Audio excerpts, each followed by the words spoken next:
Europe 1, le grand direct des médias.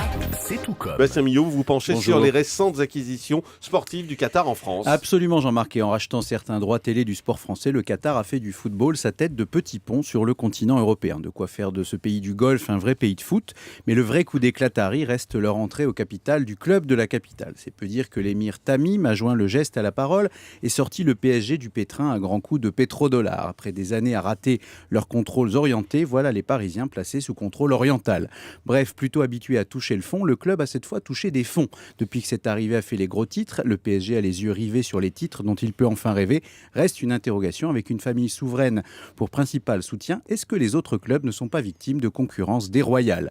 Que ce soit équitable ou pas, le Qatar se mêle aussi d'équitation. En 2008, Doha a mis la main sur le Grand Prix de l'Arc de Triomphe et pour ça, ils n'ont pas trouvé l'argent sous le sabot d'un cheval, plutôt au fond d'un puits qatari qui n'est pas tari. Grâce à l'or noir, c'est toute l'équitation française qui sort de l'ornière. C'est en tout cas une preuve de plus que ce pays très à cheval sur les principes progresse à bride abattue dans son cycle dépensier.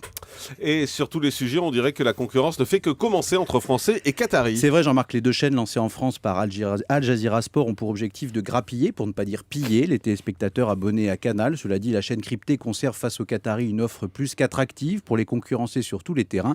L'Émirat devra donc faire des miracles. À peine plus grand que la Corse, le Qatar est bien mieux doté que l'île de Beauté. Surtout, il est prêt à toutes les audaces pour obtenir audience sur la scène internationale, un plan qui touche au but puisqu'il a obtenu l'organisation de la Coupe du Monde de foot en 2022. Comme les joueurs, les spectateurs devront supporter des températures caniculaires, même avec une simple djellaba, on risque pas de se geler là-bas.